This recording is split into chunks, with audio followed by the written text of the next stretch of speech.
ꯑꯍꯥꯟꯕ ꯃꯛꯇꯗ ꯆꯦꯅꯦꯜ ꯑꯁꯤꯒꯤ ꯃꯥꯏꯀꯩꯗꯒꯤ ꯃꯌꯥꯝꯕꯨ ꯔꯥꯖꯤ ꯈꯨꯃꯟꯅ ꯇꯔꯥꯝꯅ ꯑꯣꯛꯆꯕꯒ ꯂꯣꯏꯅꯅ ꯈꯨꯔꯨꯝꯖꯔꯤ꯫ ꯉꯁꯤꯁꯨ ꯃꯌꯥꯝꯒꯤꯗꯃꯛꯇ ꯑꯅꯧꯕ ꯐꯨꯡꯒꯥ ꯋꯥꯔꯤ ꯑꯃ ꯄꯨꯗꯨꯅ ꯂꯥꯛꯆꯔꯤ꯫ ꯋꯥꯔꯤ ꯑꯁꯤꯒꯤ ꯃꯃꯤꯡꯅ ꯀꯣꯅꯨꯡꯒꯤ ꯖꯒꯣꯏ ꯁꯥꯕꯤ ꯑꯝꯕ꯭ꯔꯥꯕꯇꯤ꯫ ꯋꯥꯔꯤ ꯑꯁꯤꯕꯨ ꯏꯕꯤꯔꯛꯄꯤ ꯆꯅꯨꯃꯉꯥ꯫ ꯊꯥꯏꯅ ꯊꯥꯏꯅ ꯃꯃꯥꯡꯉꯩ ꯃꯥꯂꯦꯝꯒꯤ ꯃꯐꯝ ꯑꯃꯗ ꯅꯤꯡꯊꯧ ꯄꯥꯟꯕ ꯂꯩꯕꯥꯛ ꯑꯃ ꯂꯩꯔꯝꯃꯤ꯫ ꯍꯥꯏꯔꯤꯕ ꯂꯩꯕꯥꯛ ꯑꯗꯨꯗ ꯂꯥꯏꯔꯕꯤ ꯂꯨꯈ꯭ꯔꯥꯕꯤ ꯃꯃꯥ ꯃꯆꯥ ꯑꯃꯁꯨ ꯂꯩꯔꯝꯃꯤ꯫ ꯃꯆꯥꯅꯨꯄꯤꯒꯤ ꯃꯃꯤꯡꯅ ꯑꯝꯕ꯭ꯔꯥꯕꯇꯤ ꯀꯧꯔꯝꯃꯤ, ꯑꯗꯨꯒ ꯃꯃꯥꯒꯤ ꯃꯃꯤꯡꯅ ꯀꯕꯦꯔꯤ ꯍꯥꯏꯅ ꯀꯧꯔꯝꯃꯤ꯫ ꯑꯝꯕ꯭ꯔꯥꯕꯇꯤ ꯍꯥꯏꯔꯤꯕ ꯂꯩꯁꯥꯕꯤ ꯃꯆꯥ ꯑꯁꯦ ꯁꯛꯇ ꯆꯨꯗ ꯀꯔꯤꯁꯨ ꯑꯋꯥꯠꯄ ꯂꯩꯔꯝꯗꯦ꯫ ꯇꯧꯕꯇꯕꯨ ꯃꯍꯥꯛ ꯑꯁꯦ ꯃꯃꯥ ꯂꯨꯈ꯭ꯔꯥꯕꯤꯅ ꯌꯣꯛꯄꯅꯤꯅ ꯁꯦꯠꯄ ꯆꯥꯕꯗꯤ ꯃꯅꯤꯡ ꯊꯨꯡꯂꯝꯗꯦ꯫ ꯑꯗꯨꯅ ꯃꯍꯥꯛꯁꯨ ꯊꯕꯛ ꯁꯨꯕ ꯅꯣꯝꯕꯗꯤ ꯌꯥꯝꯅ ꯀꯜꯂꯝꯃꯤ꯫ ꯃꯇꯝꯒꯤ ꯈꯣꯡꯆꯠ ꯃꯇꯨꯡ ꯏꯟꯗꯨꯅ ꯉꯁꯤꯗꯤ ꯑꯝꯕ꯭ꯔꯥꯕꯇꯤ ꯑꯗꯣ ꯂꯩꯁꯥꯕꯤ ꯃꯄꯨꯡ ꯆꯞ ꯆꯥꯅ ꯐꯥꯔꯛꯂꯝꯃꯤ꯫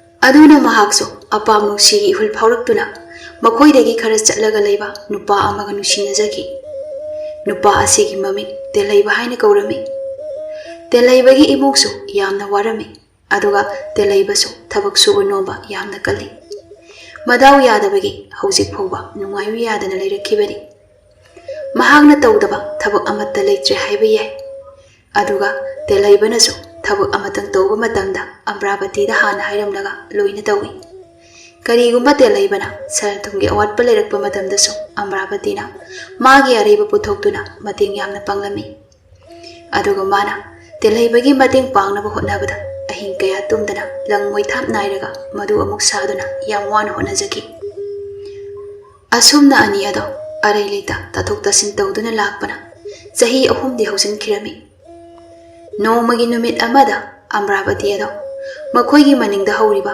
ꯍꯨꯞ ꯍꯥꯅꯧꯁꯤꯡ ꯑꯗꯣ ꯊꯥꯡꯒꯣꯜ ꯑꯃ ꯄꯥꯏꯗꯨꯅ ꯐꯜꯂꯝꯃꯤ꯫ ꯃꯗꯨ ꯎꯕꯗ ꯑꯝꯕ꯭ꯔꯥꯕꯇꯤꯒꯤ ꯃꯃꯥ ꯀꯕꯦꯔꯤꯅ ꯃꯆꯥꯅꯨꯄꯤꯗ ꯍꯥꯏ, "ꯏꯕꯦꯝꯃ, ꯀꯩꯗꯧꯅꯕ ꯁꯖꯤꯛꯅꯣꯅꯦ ꯅꯪꯅ ꯐꯥꯜꯂꯤꯕꯗꯨꯕꯣ?" ꯑꯝꯕ꯭ꯔꯥꯕꯇꯤꯁꯨ ꯅꯣꯡꯃꯤ ꯅꯣꯡꯃꯤ ꯈꯨꯝꯃꯤ, "ꯑꯗꯨꯕꯨꯔꯣ ꯏꯃꯥ, ꯇꯥ ꯇꯦꯜꯍꯩꯕꯒꯤꯅꯦ ꯁꯟꯕꯤꯗꯣ ꯃꯆꯥ ꯄꯣꯛꯇꯣꯔꯤ, ꯑꯗꯨꯅ ꯃꯥꯗꯣ ꯃꯁꯥ ꯅꯨꯡꯉꯥꯏꯇꯦ ꯍꯥꯏ, ꯑꯗꯨꯒꯤ ꯑꯩꯅ ꯁꯖꯤꯛꯁꯦ ꯊꯤꯜꯂꯨꯗꯣꯏꯅꯤ ꯏꯃꯥ." "ꯏꯕꯦꯝꯃ, ꯏꯃꯥꯒꯤ ꯋꯥꯗꯤꯅꯦ ꯂꯧꯅ ꯂꯩꯅꯕꯁꯨ ꯅꯠꯇꯦ, ꯑꯗꯨꯅ ꯃꯤꯒꯤꯅꯦ ꯃꯤꯠꯌꯦꯡ ꯍꯥꯏꯕ ꯑꯃꯁꯨ ꯂꯩꯕꯅꯤ꯫ ꯑꯗꯨꯒ ꯇꯦꯜꯍꯩꯕꯅ ꯅꯪꯕꯨ ꯂꯧꯕꯤꯅꯤ ꯂꯧꯕꯤꯔꯣꯏ ꯍꯥꯏꯕꯁꯨ ꯈꯪꯗꯦ꯫ ꯅꯪꯅ ꯇꯧꯔꯤꯗꯣ ꯏꯃꯥ ꯄꯥꯝꯗꯦꯀꯣ." ꯑꯝꯕ꯭ꯔꯥꯕꯇꯤꯗꯣ ꯅꯣꯛꯂꯒ, "ꯑꯩꯈꯣꯏ ꯃꯥꯁꯤꯗꯤ ꯃꯤ ꯇꯥ ꯇꯦꯜꯍꯩꯕꯅꯅꯦ ꯑꯩꯁꯦ ꯆꯦꯜꯂꯁꯤꯔꯥ ꯅꯠꯇ꯭ꯔꯒ ꯃꯥꯡꯒꯣꯟ ꯀꯥꯔꯛꯎꯔꯥ ꯍꯥꯏꯗꯅꯅꯦ ꯑꯗꯨꯝ ꯍꯪꯉꯤꯅꯤ꯫ ꯑꯗꯨꯗ ꯑꯩꯅ ꯏꯃꯥ ꯅꯪꯅ ꯇꯣꯝꯗ ꯂꯩꯍꯧꯒꯗꯕꯗꯣ ꯑꯗꯨꯒꯤ ꯈꯜꯂꯨꯕꯗ ꯁꯨꯝ ꯅꯨꯡꯉꯥꯏꯇꯗꯅꯅꯦ ꯆꯦꯟꯗꯕꯒꯤ ꯋꯥꯅꯤ꯫ ꯉꯁꯤ ꯆꯦꯟꯈ꯭ꯔꯁꯨ ꯑꯗꯨꯝ ꯌꯥꯏꯌꯦ." "ꯏꯃꯥꯒꯤ ꯋꯥꯗꯤꯅꯦ ꯍꯧꯖꯤꯛꯀꯤ ꯃꯇꯝꯗ ꯈꯨꯠ ꯌꯦꯠꯅ ꯇꯧꯕ ꯊꯕꯛ ꯐꯥꯎꯕ ꯑꯣꯏꯅ ꯊꯥꯖꯗ꯭ꯔꯕ ꯃꯇꯝꯅꯤꯀꯣ." ꯑꯁꯨꯝꯅ ꯃꯇꯝ ꯈꯔ ꯍꯧꯖꯤꯟꯈ꯭ꯔꯕ ꯇꯨꯡꯗ ꯇꯦꯜꯍꯩꯕꯁꯨ ꯈꯔꯗꯤ ꯁꯥꯐꯔꯛꯂꯝꯃꯤ꯫ ꯑꯗꯨꯕꯨ ꯑꯑꯣꯟꯕ ꯅꯥꯏꯕ ꯄꯨꯛꯅꯤꯡ ꯋꯥꯈꯜ ꯑꯣꯏꯕꯅ ꯇꯦꯜꯍꯩꯕꯗꯤ ꯁꯦꯟ ꯈꯔ ꯍꯦꯛ ꯄꯥꯏꯕ ꯍꯧꯔꯛꯈꯤꯕꯗꯒꯤ ꯃꯍꯥꯛꯅ ꯑꯝꯕ꯭ꯔꯥꯕꯇꯤꯕꯨ ꯃꯤꯔꯥꯏꯕꯒꯨꯝ ꯇꯧꯔꯛꯂꯝꯃꯤ꯫ ꯃꯍꯥꯛꯇꯤ ꯃꯁꯥ ꯃꯎꯒꯗꯣ ꯇꯅꯥꯟ ꯇꯅꯥꯟ ꯁꯟꯖꯥꯎ ꯄꯥꯏꯕ ꯃꯤꯁꯛꯀ ꯃꯥꯜꯂꯤ꯫ ꯍꯟꯗꯛ ꯇꯦꯜꯍꯩꯕꯒꯤ ꯑꯍꯣꯡꯕ ꯃꯇꯧ ꯀꯌꯥꯁꯤ ꯎꯔꯒ ꯑꯝꯕ꯭ꯔꯥꯕꯇꯤ ꯃꯍꯥꯛꯇꯤ ꯇꯩꯅꯐꯝꯁꯨ ꯈꯪꯗ ꯃꯃꯥ ꯈꯪꯍꯟꯗꯅ ꯇꯨꯃꯤꯟ ꯇꯨꯃꯤꯟ ꯌꯥꯝꯅ ꯀꯞꯂꯝꯃꯤ꯫ ꯑꯗꯨꯒ ꯁꯣꯝꯗꯅ ꯇꯦꯜꯍꯩꯕ ꯑꯗꯣ ꯖꯒꯣꯏ ꯁꯥꯕꯤ ꯅꯨꯄꯤ ꯑꯃꯒ ꯑꯃꯨꯛ ꯅꯧꯅ ꯈꯪꯅꯔꯝꯃꯤ꯫ ꯑꯗꯨꯅ ꯃꯍꯥꯛꯅ ꯑꯝꯕ꯭ꯔꯥꯕꯇꯤꯒꯤ ꯋꯥꯈꯜꯗꯒꯤ ꯂꯥꯞꯊꯣꯛꯄ ꯍꯧꯔꯛꯂꯝꯃꯤ꯫ ꯑꯗꯨꯝꯅ ꯊꯥ ꯈꯔ ꯍꯧꯖꯤꯟꯈ꯭ꯔꯕꯁꯨ ꯇꯦꯜꯍꯩꯕꯗꯤ ꯃꯋꯥ ꯃꯈꯣꯟ ꯇꯥꯈꯤꯗ꯭ꯔꯤ꯫ ꯃꯗꯨꯅ ꯑꯝꯕ꯭ꯔꯥꯕꯇꯤꯗꯗꯤ ꯍꯦꯟꯅ ꯍꯦꯟꯅ ꯑꯋꯥꯕ ꯄꯤꯕꯒ ꯆꯞ ꯃꯥꯟꯅꯔꯝꯃꯤ꯫ ꯑꯗꯨꯝꯅ ꯃꯇꯣꯝꯇ ꯅꯨꯡꯉꯥꯏꯇꯕ ꯃꯌꯥꯝ ꯑꯗꯣ ꯁꯨꯝ ꯈꯥꯡꯖꯤꯟꯗꯨꯅ ꯂꯥꯛꯄꯅ ꯅꯣꯡꯃꯒꯤ ꯅꯨꯃꯤꯠ ꯑꯃꯗ ꯑꯝꯕ꯭ꯔꯥꯕꯇꯤ ꯑꯗꯣ ꯃꯇꯣꯝꯇ ꯊꯃꯣꯏꯒꯤ ꯃꯩꯆꯥ ꯑꯗꯣ ꯎꯝꯁꯤꯟꯗꯨꯅ ꯊꯝꯕ ꯉꯝꯂꯛꯇꯕꯗꯒꯤ ꯃꯥꯒꯤ ꯄꯦꯟꯗꯕ ꯃꯌꯥꯝ ꯑꯗꯣ ꯉꯁꯤꯗꯤ ꯂꯣꯏꯅ ꯍꯥꯏꯔꯒꯦ ꯈꯟꯗꯨꯅ ꯇꯦꯜꯍꯩꯕꯒꯤ ꯌꯨꯝꯗ ꯂꯥꯛꯑꯝꯃꯤ꯫ ꯇꯦꯜꯍꯩꯕꯁꯨ ꯑꯔꯨꯕ ꯃꯐꯤ ꯃꯔꯣꯟ ꯁꯦꯠ ꯆꯥꯗꯨꯅ ꯃꯥꯡꯒꯣꯟꯗ ꯁꯛꯌꯦꯡ ꯃꯤꯡꯁꯦꯜ ꯌꯦꯡꯗꯨꯅ ꯁꯃꯥꯙꯤ ꯇꯧꯗꯨꯅ ꯂꯩꯔꯝꯃꯤ꯫ ꯑꯝꯕ꯭ꯔꯥꯕꯇꯤꯁꯨ ꯇꯞꯅ ꯀꯧꯏ, "ꯇꯥ ꯇꯦꯜꯍꯩꯕ." ꯇꯦꯜꯍꯩꯕꯗꯣ ꯍꯧꯖꯤꯛꯇ ꯋꯥꯈꯜ ꯌꯥꯝꯅ ꯅꯨꯡꯉꯥꯏꯅ ꯂꯩꯔꯝꯕꯗꯣ ꯈꯪꯍꯧꯗꯦ ꯁꯛꯐꯝ ꯑꯗꯨ ꯁꯠ ꯍꯟꯖꯤꯟꯈꯤꯗꯨꯅ, "ꯅꯪꯗꯤ ꯁꯤꯗ ꯀꯩꯗꯧꯕ ꯂꯥꯛꯏꯕ?" "ꯑꯩ ꯂꯥꯛꯄꯁꯦ ꯌꯥꯝꯅ ꯑꯀꯥꯏꯕ ꯑꯣꯏꯔꯕ꯭ꯔꯥ?" ꯇꯦꯜꯍꯩꯕ ꯈꯔ ꯀꯥꯛꯅ ꯈꯨꯝꯂꯛꯏ꯫ "ꯑꯗꯨ ꯑꯗꯥ ꯑꯩ ꯀꯩꯝꯇ ꯈꯪꯗꯦ, ꯅꯪꯅ ꯁꯤꯗ ꯂꯥꯛꯏꯁꯦ ꯀꯩꯒꯤꯅꯣꯕ?" ꯑꯝꯕ꯭ꯔꯥꯕꯇꯤ ꯇꯞꯅ, "ꯇꯥ ꯇꯦꯜꯍꯩꯕ, ꯅꯍꯥꯟꯈꯩꯒꯤ ꯃꯇꯝꯗꯗꯤ ꯑꯩ ꯂꯥꯛꯄ ꯎꯕꯗ ꯐꯤꯗꯥ ꯊꯥꯕꯅꯤ, ꯑꯗꯣ ꯉꯁꯤꯗꯤ ꯑꯩꯒꯤ ꯐꯤꯗꯥ ꯄꯤꯔꯔꯣꯏꯗ꯭ꯔꯥ?" "ꯑꯝꯕ꯭ꯔꯥ, ꯅꯪ ꯁꯥꯎꯒꯅꯨ, ꯑꯩ ꯊꯕꯛ ꯆꯠꯊꯣꯛꯀꯗꯧꯔꯦ."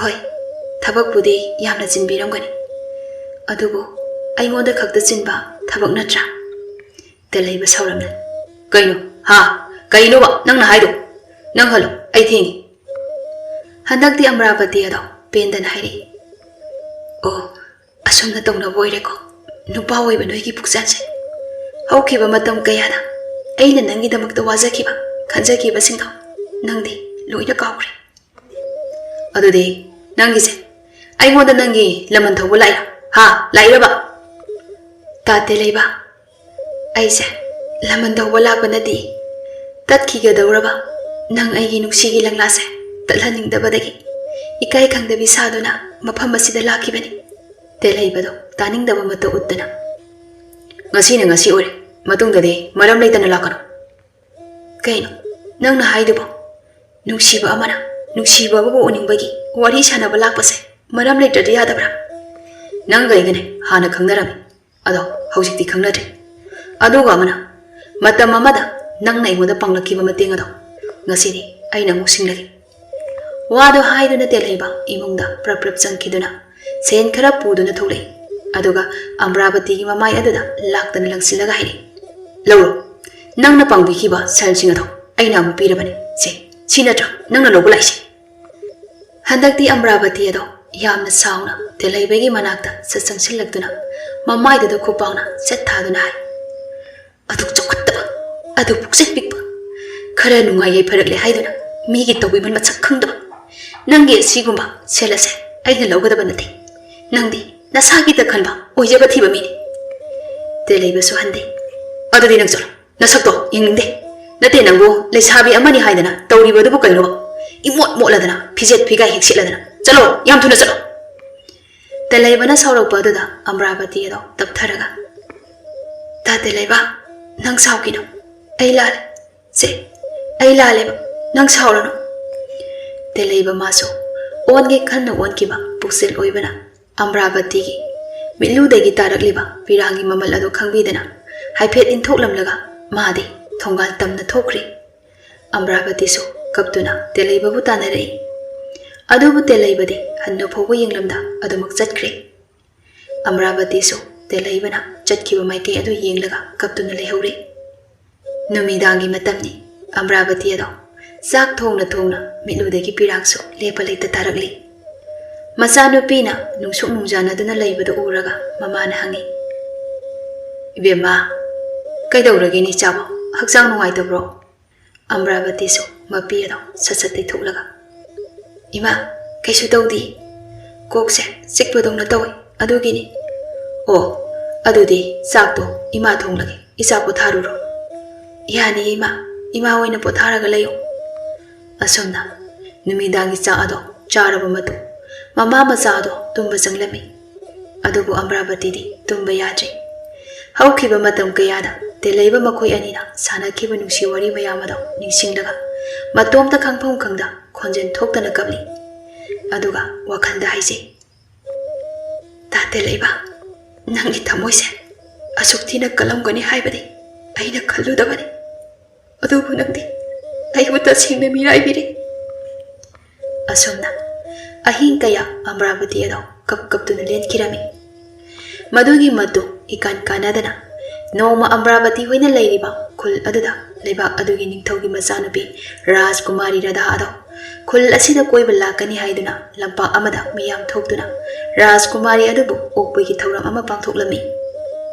Hairiba thauram asida jagoi sabi kayana jagoi isai saktuna saduna Rajkumari bu awaba pothahan gadauri.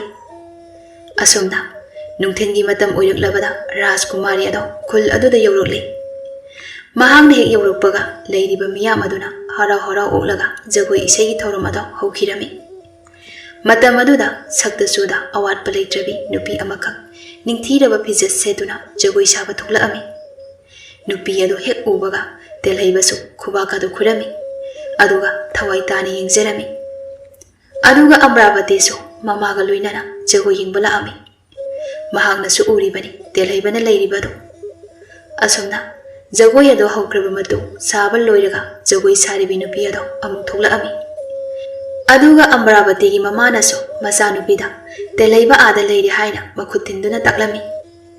Amravati-na hek yenglakibada telaiba ado jagoi sabi nupi adugi makut adu samduna lapa adugi masida thoklakduna lepnaga kari no khangdana wari khara sanarami madu ubada Amravati adu changsilaktuna tapna kauri ta telaiba Amravati khonjal tabada telaiba su mama yado phatlei tholei Amravati na ta telaiba ai wa amata haigi tawbani nupi duna hana Amravati bu masak khangi aduna kauri Amravati nang so maga khangnabro telaiba noina khumi leigai gi jane jagoi sabi nupi adugi mami apsara haina kawi aduna chatlaire o Amravati na apsara nangi jagoi do yengba yamna nungai yam phajai apsara su noklaga nungsina yengbi begine nangna telaiba na marak thatlaga ado apsara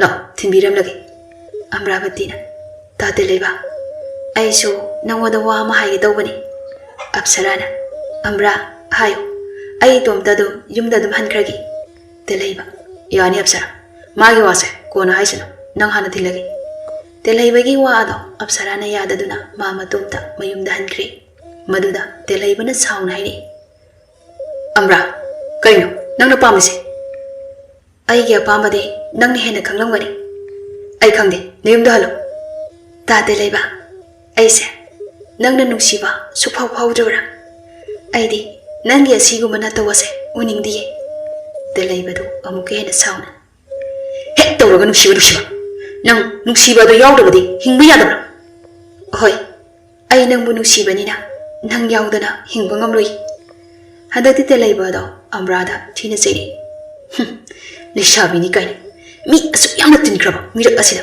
cheliba phijeto kaino ha kaino haibanida amata lejedrabo namo phije leitengna migi magul lepkatra natraga migi mawu matawna migi magul lepkatra kaino nang naingoda asu yamna yelise ta telaiba nang thamoi kamale hoi ai thamoi khara kale ai chalage Amravati su telaiba makul ado paiduna sanjalaga hai ta telaiba ai gi wase amukta tabiko adubu telaiba do Amravati bu laktani inthoklamlaga madi chatkre Amravati su laimai de sinduna taraga lehore Amravati do tamna hawalaktuna kamna mamagi manakta lai adu kanda Rajkumari Radha su khul adugi miyamga wari sanaduna leirami Amravati di thamoya do puba ngamjada miyam marakni haiba kawba makai mapi do tap taduna adumuk changsilai Radha nasu Amravati bu uraduna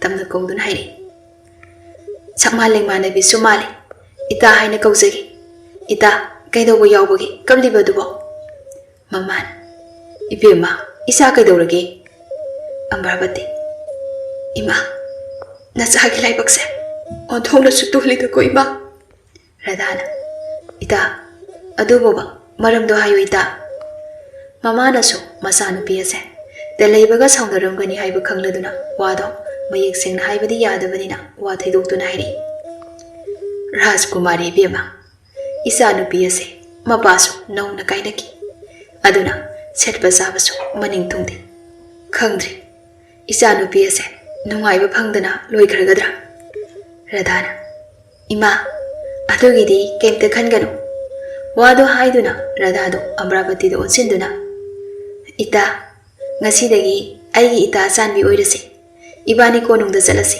aduga itagi awat palaitana nungaina leirurasi aduga imasu ko nungda leirurasi mamana Rajkumari bema aidi yumase thadoko nungaite asumna numit adumadi Amravati ado mamaga loinana mayumda halaami Rajkumari na hayeng lawal laagi ngasidi numit phatte hairabanina haiduna hankibani aduga Amravati su mamada magi pendaba mayamda wari oina lirami adudagi mamana themjin birami ibema adugi bo kappa honabro huina amangba uraga chongthai haibado aduni magi telaiba haiba nupa masaduna tawribado kari amata khangan isabu kari watke mahak soidana isagi papugani mathangi numini haina khibagi matung ina no ngalbaga Amravati ado Rajkumari na lawal laktuna konungda chatkirami ꯑꯗꯨꯒ ꯀꯣꯅꯨꯡ ꯌꯧꯔꯕꯗ ꯔꯥꯖꯀꯨꯃꯥꯔꯤꯅ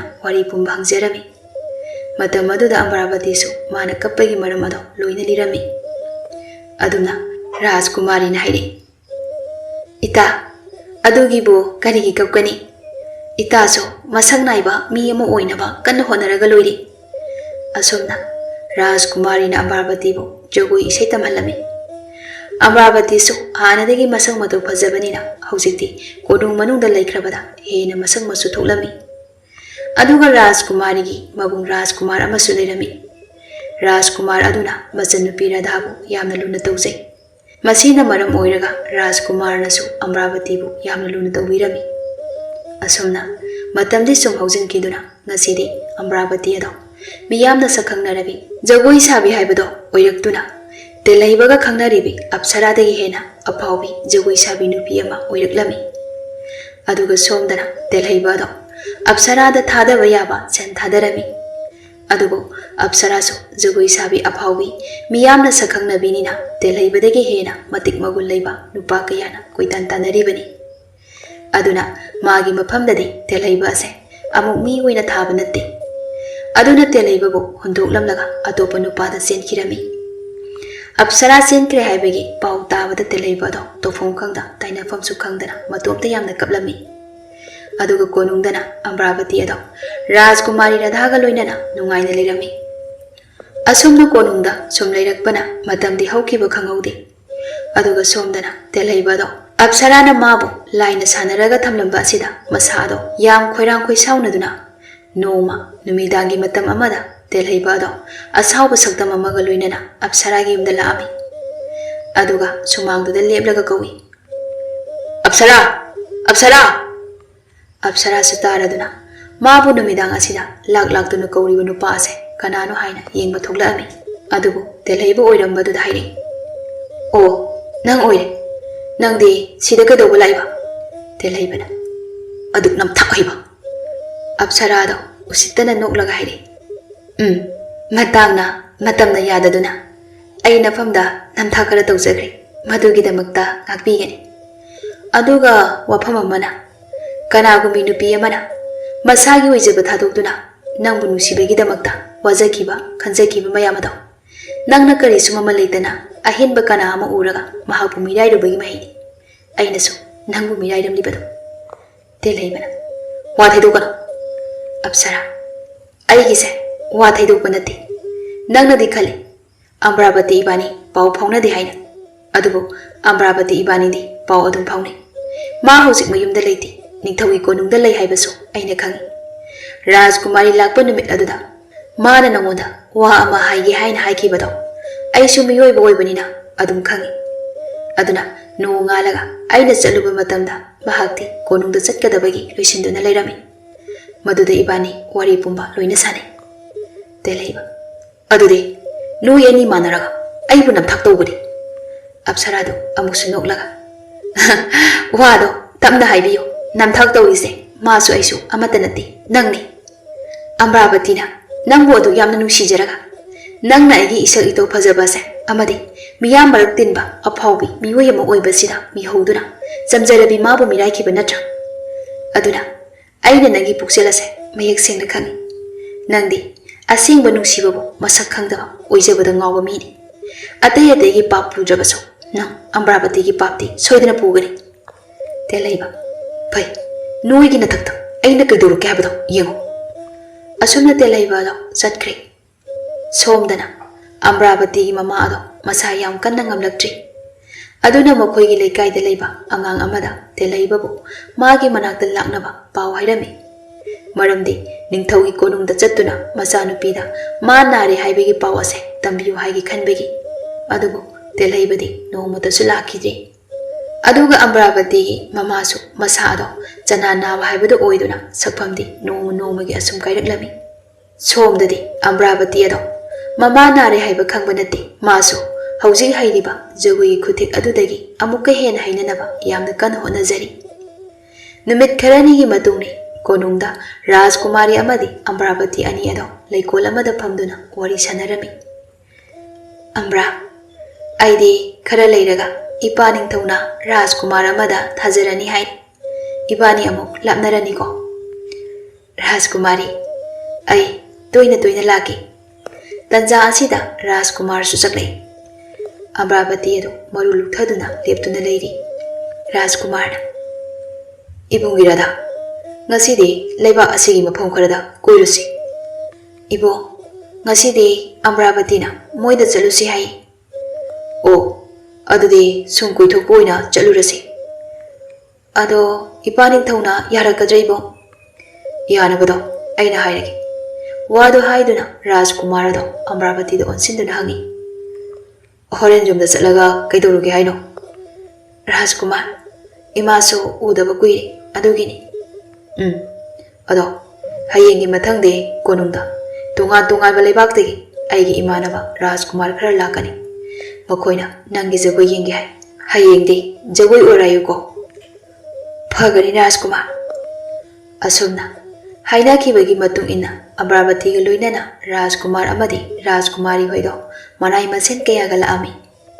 Somdana Amravati mama ado phamungda sordo chauna honduna masabu kauri. Imagi Ambra isabu amukta oirabaso lauba. Ibema ima yang ware. Aduga somdaso Amravati ado makhoi khungang ado hek yorukpa matangda mahak mapuni yamna nuksirami. Matam amada telaiba makhoi anina sanakiba wari kaya ado ningsinglaga miluda supirang ihurei. Adumna sum lakpana haujikti Amravati gi mayum yorami. Adubo yum ado thong ihang hangduna leirami. Radhana Amravati ngasai purakpa pot chaising ado chana thaknabado kadomda yawkhrabagi. Nakaldagi manai amana Rajkumari somda lejare. Asomna manai aduna pot chaising ado imungda thangjinbirami. Aduga Amravati so mama bu kaujerami.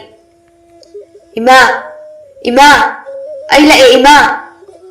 Adubo mama adudi khumlakijre.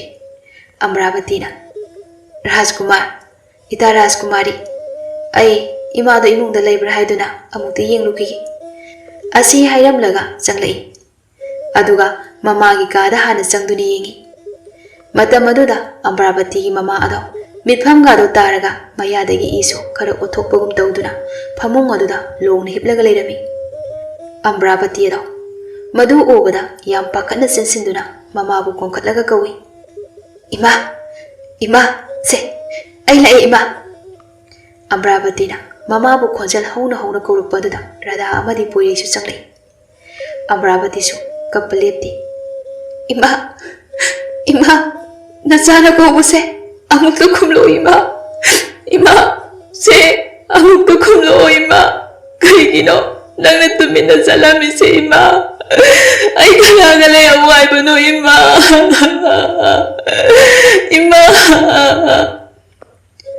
asumna mayam changduna mamagi mathau mangamado pangthoklami. Amravati na kappa uraga Rajkumar ado yamna nungaijaramde. Aduna numit kharani haujankiduna ngasidi Amravati ado mamagi sarda karama loidri phauba mayumda leirami. Aduga mamana naringi matamda telaibabu kouruba angang aduna Amravati da warisu tamlami. Amravati ado telaiba hoida lakduna mamana kari hairambagi haina hanglami. Adubu telaibana iral nungaina khumlaktri. Kaino Amra Noi imagi maramdadi nangni hena khampham tuina. Ahoi ado aidi yumda leitabani na imana tate leibabu kari maramgi damakta kauribano haibado ai khangjaudri. Leisabi nangna na yumdadi leitadana ningthaugi konung aduda kaidoriba nangido aingoda chingnabani. Tate leiba aina ningthaugi konungda leiba leitaba haibadudi aigi apamani. Masida nangi nathau nate. Aina hangliba wahang ado adu khaki pakum pami. Ai khangle matungda sida amu hana lagano. Ambran thui tukati nanguma apikpa mi go sinabaso ai pamde. Adugo tate leiba asum arangi langdaida wayeli bai sor haiba madi leibani. Nang chiksilu wafam khara ado hairamlaga Amravati ado amuk mayumda halai. Asumna sahi amagi matam so haujinkirami. Adubu Amravati di anamba matamda mama bu ningsinglaga adumu kaplami. Mahang matomta yumduda laiba nungaitabadagi hanagumna konungda amuk leirami. Aduga mahaki mingsasu asum hengalagduna tungan balebak kayadagi jagoi nikpala ami. Adubu mahakna yaramdi. Asumna sahi onkraba matung hana mamangda Rajkumar Poiregi mamanaba khara lakani haibado Amravati gi mama laikidabana maram oiraga yaithokibani. Ngasi amuk nauna Rajkumarna magi marupsing ado magi leibakta lakani haiduna pau amu hairaklami. Aduna hainakibagi matung ina Rajkumar gi mamanaba sing ado lakduna Amravati bu jagoi sahanduna harau na uklami. Amravati gi phajaba sakpam amadi chung phiran charaba ngaroi sawal obada lakliba Rajkumar sing aduna hek obada kalakpa phawrami. Ngaihaki matung jagoi ado loisinkhirami. Jagoi loikraba matung Rajkumar Poiregi mamanaba amana hairei. Itaw, nangi konungi jagoi sabi nupi ase masak onthokna phajagreda. Mabu lobo misak ado maraiba onthokna phagreda. Poireina. Itaw, haininga leitana phajabani. Tanza asida Radhaga loinana Amravati ado mapi marol honglaga tholei. Asu kuiba matam asidi nomata Poireina Amravati da aranba wakhal amata khalludana leirakhibani. Adubo ngasigi numit asidadi karibu khalakpano khangde. Magi miyeng ado Amravati dagi hena atei atopa mafamda joithokidre. Amravati gi ngorok ngorbi kuchu amadi ningdu yeina muna tariba samla. Seliba fijet amadi parak tawrabi maithongduna nokmi raba saktam amaga loinana lagliba ado obada Rajkumar Poireda natana lairiba mipum khudimaki mifam honingdaba haibadu oirami. Asumna Amravati amadi Radha do yausilaktuna kaure. Ibo chanabagi thaurang loihore. Mikub aduda Poirei ado wakhal lakpabu. Oh Amravati na haire. Ibung Rajkumar Itai bani konungi mapanda ngayakda koithoklugi. Madugi ayabado ining thawdagi amukda lawbiyo. Rajkumar Noidi mapanda kaidorodoiba yare ko chapa. Adudi ibo nangsu chatlusi. Aidi kamaina chatoiba imanaba mayam leisidi. Amravati ado tumina laikre. Radha su Amravati puduna tholei. Makhoi ani ado Radha gi kada pulap changduna phamlaga hai. Ita aina ngasaina haidra noigi ibungnasu yaroi haina. Radha do nomi ado kemta khanganoba aina insillaga haibani hairaga loiri. Tanza asida Rajkumar ado changlei aduga haire. Amra nang mapanda tholakanuko. Amravati do ingangangna. Kaihino Rajkumar kemta nate tholakanu. Radhana kaino ibo maram chadana mapan tholakanu haidubo. Rajkumar Noina maram chade haina khanbagi wani. Aina hairisidi maram chabagini. Amravati amadi Radha ado yengnaduna wahang ama hangnabagu mangak ado haiphet innai. Rajkumar yare nabanigi miyeng ado ai loi khangi. Wado hairamlaga Rajkumar su thokri. Mathangi numitni Rajkumar Poirei do Amravati na leikonda changduna ayukki laida kanaba lei hekliba do thawai tani yenglami. Adumna yengduna leiringai matunglomdagi masan nupi Radhana mabungi lengjin maduda makutuna pop tharaga. Huranba kari lumino Poirei su ikhang khangna chatlai tholei. Radha noklaga ai loi khangi ko. Rajkumar ijan wathi tong mi aidi leikon sida lei satpa yenglambani. Nupana lei se kadaudiba lei satpa yengba mandeda. Tu adagi lei haulen manbise asi yengba maliko. Adumna leiringai Amravati su changsilaktuna Rajkumari irubirabra lai thamai thalurasi. Iruba loiri. Poirei su Amravati da haiphet yenglamnaga adumak changkhirami. Radhana ado ita Amra nangse karigumba kanagumba Rajkumar amagi taloi oijarage hairaklabadi yagadra. Rajkumari aigumbi pidat padalabi nupi amabu karamba leibaki Rajkumar no hairakaduisibo. Radha do noklaga lei amalei. Amravati su noklaga hairi. Adugi Rajkumar ado angauba makok sakpa oirumgani.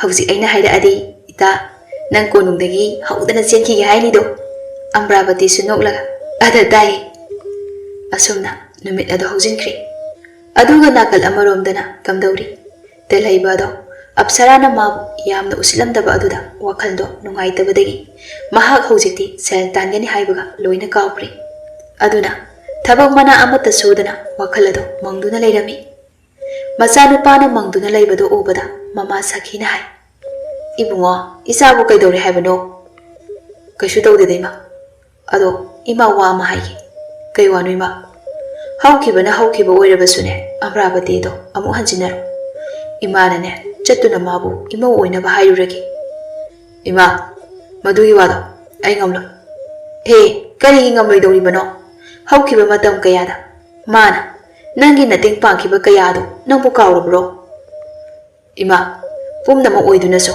ai maga hanjinabade ngamloro ima mana so ai bu yamna warukhrabani adudi nangna henba pawlubagi mana nang warubani ne adubu telaibadi mamana hairibadu taramde konungdana kamdauri handak marak ase Rajkumar poireina Amravati bu lona yengba haurakli mado Amravati masanade khangbanate aduga Amravati di hayeng magi jagoi utkadaba leiba maramna mahaki oja guru singbo khurumba chanabagi tholai matam aduda Rajkumar na khamdana hai Amra kaidanu Rajkumar ai konung manungda leiriba aigi oja guru singase khurumnuge tawbani hayengdi jagoi utkadabanina ngasidagi asoi angam yaudanaba borni jagi hayengdi lamdo thabanina ahing hawalaga chatkadaba oibanina kana matu unaba nangnaroi khanduna tawjabani nangi jagoi do chaba chatrabadi yamu yadrabra Rajkumar kari wahangbu kobunu nanai wakhan tajadre Rajkumar ado wakhan khanglang lakpagu salhairi kaishu natida jagoi do phajana saruru asumna Rajkumar na Amravati masasu khangkhandana nungsiba hauruklami aduga Amravati su maga changdamnaba yaba malem asida posak amata leitaba makhai nithijai ngaroi tarabi sabal aduda seliba jagoi gi phijol amadi parak tawrabi maitho onthokna phajabi nupi ama haibadu oirami aduna Radha yengba lakpa atopa leibaki Rajkumar na Amravati bu ubada loina ngaunarami aduna sum tawraklabada mamai thangdadi Amravati ado konungi mapandagi thohan khijri aduga Rajkumar poireina su tawriba singado loina khanglibani aduna Amravati na ichamchamna Radha ga atopa leibakdagi Rajkumar lae haina tholaktuna wari sarabasu poireina pangsaudu saurami aduna tawrukpa aduda Amravati di marum khangdabanina wakhalado yamna nungaijaramdi poireina hai Amra nangna konungsida leirise irang tawbagi leira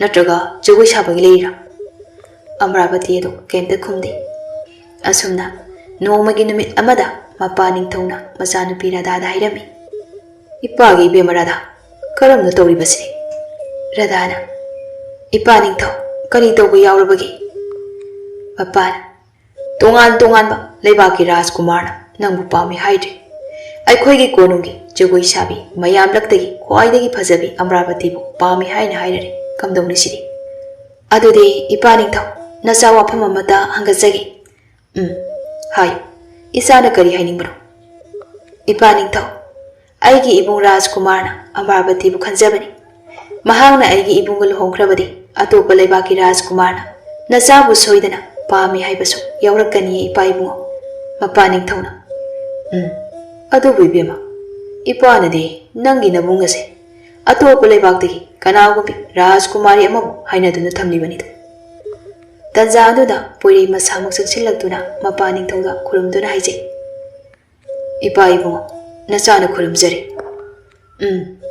isabo kari hainingba leibagi ipa ibungo nachana pamjabado haijage tabiyu nacha ihakti ina kaira khunba yaitom phangdongbu kanagi macha ningonbu taloi oige khanjade adudi ichana pamliba nupi ase kanano ipa ibu nacha igi apamba taloi khallu haina haibiraklabade aikhoigi konung asida leiribi jagoi sabi Amravati bu oina khanjari mapa ningthawna ipagi poire ipa ibu nacha gi apamba se ipa ningthawna thunghanbiyu ningthawado wakhal munna khalaba tungda asumna haire pare ꯑꯗꯨꯗꯤ ꯑꯊꯨꯕ ꯃꯇꯝꯗ ꯑꯝꯕ꯭ꯔꯥꯕꯇꯤꯒ ꯅꯪꯒ ꯂꯨꯍꯣꯡꯕꯤꯔꯒꯦ ꯃꯄꯥꯒꯤ ꯋꯥ ꯑꯗꯨ ꯇꯥꯕꯗ ꯄꯣꯏꯔꯩꯗꯣ ꯌꯥꯝꯅ ꯍꯔꯥꯎꯖꯔꯝꯃꯤ ꯑꯗꯨꯒ ꯁꯣꯝꯗꯅ ꯑꯝꯕ꯭ꯔꯥꯕꯇꯤꯁꯨ ꯑꯇꯣꯞꯄ ꯂꯩꯕꯥꯛꯀꯤ ꯔꯥꯖꯀꯨꯃꯥꯔ ꯀꯌꯥꯅ ꯔꯥꯙꯥ ꯌꯦꯡꯕꯒꯤ ꯃꯍꯨꯠꯇ ꯃꯥꯕꯨ ꯑꯣꯏꯅ ꯄꯥꯝꯃꯤ ꯍꯥꯏꯕꯒꯤ ꯄꯥꯎ ꯑꯗꯨ ꯈꯪꯕꯅ ꯃꯔꯝ ꯑꯣꯏꯔꯒ ꯃꯍꯥꯛ ꯀꯣꯅꯨꯡ ꯑꯁꯤ ꯊꯥꯗꯣꯛꯇꯨꯅ ꯌꯨꯝꯗ ꯍꯜꯂꯒꯦ ꯍꯥꯏꯅ ꯊꯣꯛꯂꯛꯏ ꯃꯇꯝ ꯑꯗꯨꯗ ꯔꯥꯙꯥꯅ ꯍꯪꯉꯤ ꯏꯇꯥ ꯀꯗꯥꯏ ꯆꯠꯇꯣꯏꯅꯣ ꯏꯇꯥ ꯑꯩ ꯃꯇꯝ ꯈꯔ ꯌꯨꯝꯗ ꯂꯩꯔꯨꯈꯤꯒꯦ ꯑꯩꯅ ꯃꯔꯝ ꯑꯣꯏꯔꯒ ꯏꯇꯥꯒꯤ ꯄꯨꯟꯁꯤꯗ ꯑꯌꯦꯠꯄ ꯄꯤꯕꯗꯣ ꯄꯥꯝꯖꯗꯦ ꯏꯇꯥ ꯔꯥꯙꯥꯗꯨ ꯅꯣꯛꯃꯤ ꯅꯣꯛꯃꯤ ꯑꯩꯒꯤ ꯏꯇꯥ ꯅꯨꯡꯁꯤꯕꯤ ꯑꯝꯕ꯭ꯔꯥ ꯀꯩꯒꯤꯅꯣ ꯑꯗꯨꯃꯥꯏꯅ ꯍꯥꯏꯗꯨꯕꯣ ꯑꯩꯅ ꯅꯨꯄꯥ ꯑꯣꯏꯔꯝꯂꯕꯁꯨ ꯏꯇꯥꯕꯨ ꯄꯥꯝꯃꯤ ꯍꯥꯏꯅ ꯑꯗꯨꯝ ꯈꯟꯒꯅꯤ ꯏꯇꯥ ꯅꯪꯗꯤ ꯂꯥꯏꯔꯕꯤ ꯑꯣꯏꯖꯔꯕꯁꯨ ꯅꯁꯛꯇꯣ ꯂꯥꯏꯒꯤ ꯃꯆꯥꯗꯒꯤꯁꯨ ꯍꯦꯟꯅ ꯐꯖꯩ ꯑꯗꯨꯒꯤ ꯁꯔꯨꯛ ꯑꯊꯨꯕ ꯃꯇꯝꯗ ꯏꯄꯥ ꯅꯤꯡꯊꯧꯅꯅꯤ ꯏꯇꯥ ꯏꯇꯥꯒ ꯂꯣꯏꯅꯅ ꯏꯕꯨꯡ ꯔꯥꯖꯀꯨꯃꯥꯔꯗ ꯂꯨꯍꯣꯡꯂꯅꯤ ꯍꯥꯏꯕꯅꯤ ꯋꯥꯐꯝ ꯑꯁꯤ ꯇꯥꯕꯗ ꯑꯝꯕ꯭ꯔꯥꯕꯇꯤ ꯑꯗꯣ ꯌꯥꯝꯅ ꯉꯛꯅ ꯏꯇꯥ ꯋꯥꯐꯝ ꯑꯗꯨꯅ ꯑꯁꯦꯡꯕ ꯑꯣꯏꯔꯕꯗꯤ ꯅꯇꯥꯕꯨ ꯉꯥꯛꯄꯤꯌꯨ ꯑꯩꯗꯤ ꯇꯣꯜꯂꯕꯗꯒꯤ ꯈ꯭ꯋꯥꯏꯗꯒꯤ ꯇꯣꯜꯂꯕꯤ ꯐꯤꯗꯠ ꯄꯥꯗꯠꯄꯤꯅꯤ ꯑꯗꯨꯅ ꯀꯣꯅꯨꯡꯒꯤ ꯂꯩꯃꯔꯦꯟꯕꯤ ꯐꯝꯕꯥꯜ ꯂꯥꯡꯕꯗꯤ ꯑꯩꯒꯤ ꯏꯇꯤꯛ ꯂꯩꯖꯗꯦ ꯅꯥꯀꯟꯗꯒꯤ ꯄꯣꯏꯔꯩꯅ ꯀꯅꯥꯅ ꯍꯥꯏꯔꯤꯕ ꯑꯝꯕ꯭ꯔꯥꯕꯇꯤ ꯇꯞꯅ ꯔꯥꯖꯀꯨꯃꯥꯔ ꯑꯩꯕꯨ ꯉꯥꯛꯄꯤꯌꯨ ꯅꯅꯥꯏ ꯑꯩ ꯌꯨꯝꯗ ꯍꯟꯖꯈ꯭ꯔꯒꯦ ꯑꯝꯕ꯭ꯔꯥꯕꯇꯤ ꯀꯩꯒꯤꯅꯣ ꯅꯪꯅ ꯅꯁꯥꯅ ꯅꯁꯥꯕꯨ ꯑꯗꯨꯛ ꯍꯟꯊꯅ ꯈꯜꯂꯤꯕ ꯑꯩꯕꯨ ꯊꯥꯖꯧ ꯅꯪꯕꯨ ꯑꯩꯒꯤ ꯂꯩꯃꯔꯦꯟꯕꯤ ꯑꯣꯏꯅ ꯑꯩꯒꯤ ꯑꯣꯏ ꯊꯪꯕ ꯐꯝꯕꯥꯜꯗ ꯁꯣꯏꯗꯅ ꯃꯉꯥꯜ ꯅꯥꯏꯅ ꯊꯝꯒꯅꯤ ꯃꯔꯛ ꯊꯠꯂꯒ ꯔꯥꯙꯥꯅ ꯑꯁ ꯅꯣꯏꯒꯤ ꯋꯥꯔꯤꯁꯤꯗꯤꯅꯦ ꯑꯩ ꯇꯥꯕꯒ ꯉꯝꯗ꯭ꯔꯦꯗ ꯄꯣꯏꯔꯩꯅ ꯔꯥꯙꯥ ꯃꯥꯒ ꯂꯣꯏꯅꯅ ꯆꯪꯈ꯭ꯔꯣ ꯑꯁꯨꯝꯅ ꯅꯣꯡꯃꯇꯁꯨ ꯅꯨꯡꯁꯤ ꯃꯤꯠꯌꯦꯡ ꯑꯃꯠꯇ ꯌꯦꯡꯅꯈꯤꯕꯁꯨ ꯂꯩꯇꯅ ꯔꯥꯖꯀꯨꯃꯥꯔ ꯑꯃꯗꯤ ꯑꯝꯕ꯭ꯔꯥꯕꯇꯤ ꯑꯗꯣ ꯆꯥꯎꯅ ꯂꯨꯍꯣꯡꯂꯝꯃꯤ ꯃꯄꯥ ꯅꯤꯡꯊꯧꯅꯁꯨ ꯑꯝꯕ꯭ꯔꯥꯕꯇꯤꯕꯨ ꯃꯃꯧ ꯑꯣꯏꯕꯗ ꯇꯁꯦꯡꯅ ꯌꯥꯅꯤꯡꯂꯝꯃꯤ ꯑꯗꯨꯒ ꯑꯝꯕ꯭ꯔꯥꯕꯇꯤꯕꯨꯁꯨ ꯄꯣꯏꯔꯩꯅ ꯌꯥꯝꯅ ꯂꯨꯅ ꯇꯧꯕꯤꯔꯝꯃꯤ ꯃꯗꯨꯒꯤ ꯃꯇꯨꯡ ꯏꯀꯥꯟ ꯀꯥꯟꯅꯗꯅ ꯔꯥꯙꯥꯁꯨ ꯑꯇꯣꯞꯄ ꯂꯩꯕꯥꯛꯀꯤ ꯔꯥꯖꯀꯨꯃꯥꯔ ꯑꯃꯗ ꯆꯥꯎꯅ ꯂꯨꯍꯣꯡꯕꯤꯔꯝꯃꯤ ꯃꯗꯨꯒꯤ ꯃꯇꯨꯡ ꯊꯥ ꯈꯔ ꯂꯩꯔꯒ ꯅꯣꯡꯃꯒꯤ ꯅꯨꯃꯤꯠ ꯑꯃꯗ ꯀꯣꯅꯨꯡꯗ ꯍꯨꯔꯥꯟ ꯆꯤꯊꯤ ꯇꯧꯕ ꯃꯤ ꯑꯃꯅꯤ ꯍꯥꯏꯗꯨꯅ ꯐꯥꯔꯒ ꯄꯨꯔꯛꯂꯝꯃꯤ ꯃꯇꯝ ꯑꯗꯨꯗ ꯀꯣꯅꯨꯡꯗ ꯂꯩꯔꯤꯕ ꯃꯤꯌꯥꯝ ꯑꯗꯨꯅ ꯀꯨꯝꯍꯩ ꯌꯦꯡꯕꯒꯨꯝ ꯌꯦꯡꯅꯔꯝꯃꯤ ꯑꯗꯨꯒ ꯑꯝꯕ꯭ꯔꯥꯕꯇꯤꯁꯨ ꯊꯣꯛꯂꯛꯇꯨꯅ ꯌꯦꯡꯂꯝꯃꯤ ꯑꯗꯨꯕꯨ ꯍꯨꯔꯥꯟꯕꯅꯤ ꯍꯥꯏꯗꯨꯅ ꯃꯌꯥꯝꯅ ꯐꯨꯕꯒꯤ ꯏꯍꯤꯡ ꯅꯥꯍꯤꯡ ꯁꯥꯔꯕ ꯅꯨꯄꯥꯗꯣ ꯑꯇꯩ ꯀꯅꯥꯁꯨ ꯅꯠꯇꯦ ꯇꯦꯂꯩꯕꯅꯤ ꯑꯗꯨꯝꯅ ꯂꯩꯔꯤꯉꯩ ꯆꯩꯔꯛ ꯑꯗꯨꯗ ꯅꯤꯡꯊꯧ ꯑꯗꯨ ꯊꯣꯛꯂꯛꯇꯨꯅ ꯑꯆꯨꯝ ꯑꯔꯥꯟ ꯋꯥꯌꯦꯜꯂꯝꯃꯤ ꯃꯇꯝ ꯑꯗꯨꯗ ꯇꯦꯂꯩꯕꯗꯣ ꯃꯔꯥꯜ ꯌꯥꯝ ꯆꯥꯎꯅ ꯂꯩꯔꯝꯃꯤ ꯅꯤꯡꯊꯧꯅ ꯍꯪꯉꯤ ꯍꯥꯏꯌꯨ ꯅꯨꯄꯥ ꯀꯔꯤꯒꯤꯗꯃꯛꯇ ꯅꯪꯅ ꯃꯤꯒꯤꯅꯦ ꯁꯒꯣꯜꯗꯒꯤ ꯁꯜ ꯍꯨꯔꯥꯟꯒꯦ ꯍꯥꯏꯅ ꯊꯧꯔꯥꯡꯂꯨꯕꯅꯣ ꯇꯦꯂꯩꯕꯅ ꯏꯅꯤꯡꯊꯧ ꯅꯅꯥꯏꯒꯤ ꯈꯟꯊꯍꯧꯗꯕ ꯋꯥꯈꯜꯅ ꯂꯝꯖꯤꯡꯗꯨꯅ ꯑꯐ ꯐꯠꯇ ꯈꯜꯂꯨꯕ ꯇꯧꯗꯨꯅ ꯑꯩꯅ ꯃꯤꯒꯤ ꯃꯄꯣꯠ ꯁꯣꯛꯂꯨꯔꯦ ꯑꯗꯨꯗꯁꯨ ꯅꯠꯇꯅ ꯍꯥꯟꯅ ꯃꯃꯥꯡꯗꯁꯨ ꯍꯨꯔꯥꯟ ꯆꯤꯊꯤ ꯀꯌꯥ ꯑꯃ ꯇꯧꯈ꯭ꯔꯦ ꯅꯅꯥꯏꯕꯨ ꯑꯃꯨꯛꯇ ꯉꯥꯛꯄꯤꯌꯨ ꯇꯟꯖꯥ ꯑꯁꯤꯗ ꯇꯦꯂꯩꯕꯒꯤ ꯃꯃꯥ ꯑꯗꯨ ꯂꯥꯛꯇꯨꯅ ꯅꯤꯡꯊꯧꯗ ꯍꯥꯏꯖꯔꯝꯃꯤ ꯏꯅꯤꯡꯊꯧ ꯅꯅꯥꯏ ꯇꯣꯜꯂꯕꯤ ꯑꯩꯒꯤ ꯏꯆꯥꯅꯨꯄꯥ ꯑꯁꯦ ꯃꯔꯥꯜ ꯂꯤꯁꯤꯡ ꯂꯩꯔꯕꯁꯨ ꯑꯃꯨꯛꯇ ꯉꯥꯛꯄꯤꯌꯨ ꯑꯣ ꯅꯍꯥꯛꯅ ꯃꯃꯥꯔꯥ ꯅꯆꯥ ꯍꯨꯔꯥꯟꯕꯁꯦ ꯀꯟꯈꯠꯀꯦ ꯍꯥꯏꯅ ꯈꯟꯒꯅꯨ ꯇꯦꯂꯩꯕꯒꯤ ꯃꯃꯥ ꯑꯗꯣ ꯁꯠ ꯌꯦꯡꯈꯠꯂꯛꯄ ꯃꯇꯝꯗ ꯑꯝꯕ꯭ꯔꯥꯕꯇꯤꯅ ꯂꯩꯃꯔꯦꯟꯕꯤꯒꯤ ꯐꯤꯖꯦꯠ ꯁꯦꯠꯇꯨꯅ ꯂꯦꯞꯂꯤꯕ ꯑꯗꯨ ꯎꯔꯛꯂꯝꯃꯤ ꯃꯗꯨ ꯎꯕꯗ ꯁꯈꯤꯅ ꯍꯥꯏꯔꯛꯏ ꯏꯅꯦꯒꯤ ꯑꯝꯕ꯭ꯔꯥꯕꯇꯤ ꯅꯍꯥꯛ ꯏꯅꯦꯕꯨ ꯁꯛ ꯈꯪꯗ꯭ꯔꯕ꯭ꯔꯥ ꯑꯝꯕ꯭ꯔꯥꯕꯇꯤ ꯑꯗꯣ ꯃꯀꯨ ꯅꯤꯡꯊꯧꯗ ꯍꯥꯏꯐꯦꯠ ꯌꯦꯡꯂꯒ ꯇꯞꯅ ꯏꯅꯦ ꯀꯔꯤꯒꯤ ꯈꯪꯗꯅꯤ ꯁꯈꯤ ꯃꯈꯥ ꯇꯥꯔꯛꯏ ꯑꯗꯨꯗꯤ ꯑꯝꯕ꯭ꯔꯥ ꯅꯍꯥꯛꯅ ꯅꯪꯒꯤ ꯇꯥ ꯇꯦꯂꯩꯕꯁꯦ ꯑꯃꯨꯛꯇ ꯀꯟꯕꯤꯌꯨ ꯃꯍꯥꯛ ꯂꯩꯔꯤ ꯈꯟꯗꯨꯅ ꯏꯅꯦꯅ ꯅꯪꯒꯤ ꯃꯥꯃꯒ ꯅꯧꯅ ꯀꯥꯏꯅꯈ꯭ꯔꯕꯁꯨ ꯍꯤꯡꯕ ꯉꯝꯂꯛꯈꯤꯕꯅꯤ ꯅꯍꯥꯛꯅ ꯅꯅꯦ ꯑꯩꯒꯤ ꯑꯋꯥꯕꯁꯦ ꯑꯃꯨꯛꯇ ꯀꯣꯛꯍꯟꯕꯤꯌꯨ ꯏꯕꯦꯝꯃ ꯑꯝꯕ꯭ꯔꯥꯕꯇꯤ ꯑꯗꯣ ꯇꯞꯅ ꯇꯦꯂꯩꯕꯒꯤ ꯃꯅꯥꯛꯇ ꯆꯪꯁꯤꯜꯂꯛꯇꯨꯅ ꯍꯥꯏꯔꯛꯏ ꯅꯪꯕꯨ ꯃꯇꯝ ꯑꯃꯗ ꯅꯥꯄꯟ ꯌꯥꯝꯅ ꯇꯧꯈꯤꯕꯗꯥꯏꯅꯦ ꯇꯦꯂꯩꯕꯅ ꯑꯝꯕ꯭ꯔꯥꯕꯇꯤ ꯅꯪꯒꯨꯝꯕ ꯀꯔꯤꯁꯨ ꯂꯩꯇꯕ ꯃꯤ ꯑꯃꯅ ꯑꯩꯒꯤ ꯃꯤꯡ ꯀꯧꯕꯗꯤ ꯅꯇꯤꯛ ꯅꯠꯇꯦ ꯐꯔꯕꯁꯨ ꯐꯠꯇ꯭ꯔꯕꯁꯨ ꯑꯩꯁꯦ ꯂꯩꯕꯥꯛ ꯑꯃꯒꯤ ꯔꯥꯖꯀꯨꯃꯥꯔ ꯑꯃꯒꯤ ꯂꯣꯏꯅꯕꯤ ꯂꯩꯃꯔꯦꯟꯕꯤ ꯐꯝꯕꯥꯜ ꯂꯥꯡꯂꯕꯤ ꯃꯤꯁꯛ ꯑꯃꯅꯤ ꯇꯦꯂꯩꯕ ꯇꯞꯅ ꯃꯍꯥꯔꯥꯅꯤ ꯅꯅꯥꯏ ꯑꯩ ꯁꯣꯏꯈ꯭ꯔꯦ ꯑꯝꯕ꯭ꯔꯥꯕꯇꯤ ꯑꯗꯣ ꯃꯤꯂꯨꯗ ꯄꯤꯔꯥꯡ ꯏꯍꯧꯅ ꯅꯪꯒꯤ ꯅꯔꯝ ꯆꯠꯊꯣ ꯑꯗꯨꯒꯤ ꯍꯥꯏꯔꯨꯔꯕꯗꯤ ꯃꯤꯀꯨꯞ ꯑꯁꯤꯗ ꯅꯪꯕꯨ ꯄꯥꯡ ꯇꯤꯡꯗꯨꯅ ꯍꯥꯠꯂꯕꯁꯨ ꯄꯦꯜꯂꯔꯣꯏ ꯑꯗꯨꯕꯨ ꯏꯅꯦꯒꯤ ꯌꯦꯡꯗꯨꯅ ꯅꯪꯕꯨ ꯊꯥꯗꯣꯛꯂꯕꯅꯤ ꯋꯥ ꯑꯗꯨ ꯍꯥꯏꯗꯨꯅ ꯑꯝꯕ꯭ꯔꯥꯕꯇꯤꯅ ꯃꯀꯨ ꯅꯤꯡꯊꯧꯗ ꯊꯧꯒꯜꯂꯣꯟ ꯑꯃꯒ ꯂꯣꯏꯅꯅ ꯇꯦꯂꯩꯕꯕꯨ ꯊꯥꯗꯣꯛꯄꯤꯅꯕ ꯍꯥꯏꯖꯔꯝꯃꯤ ꯃꯀꯨ ꯏꯕꯨꯡꯉꯣ ꯅꯤꯡꯊꯧꯅꯁꯨ ꯍꯥꯏꯔꯛꯏ ꯏꯀꯨꯒꯤ ꯑꯝꯕ꯭ꯔꯥ ꯏꯃꯧꯅ ꯍꯥꯏꯕ ꯋꯥꯗ ngasi phoba ikuna yadaba kari yaukrabagini imaugi apamado tawjaru ikuna yaba pirabani aduga poiresu tamna changsillaktuna magi nupibu makhut samduna konung manungda changkhirami madu ubada telhaibado haujiktada matomta ikaiba phauраklami aduna ningamdabagi miyeng amaga loinana leptuna lehaurami asumna telhaiba ado thadokpirami madugi matu numit kharani leiraga telhaiba su masado pura pharaklami mamana hai ibunga imau Amravati do madi landabanina konunggi lei marenbi oiduna manai masen kayana magi seba tawduna nungaini leikri aduga nangna izat yaudraba punsi amada hingduna leiri telhaiba tamna ima nacha yam lalei ma Amravati na aibu soidana warorongani masi pumnamak ase nachana wakan thelubagini matungdadi ai amu hana imana yadaba thaba amata tawraroye ima mamana phare haukrabadi haukre lemhauribane tungi punsi asini afaba ngakta tawgadabani ko aduga konungdana Amravati ado mapuroibagi nungsi miyeng makhada nungaina leikhirami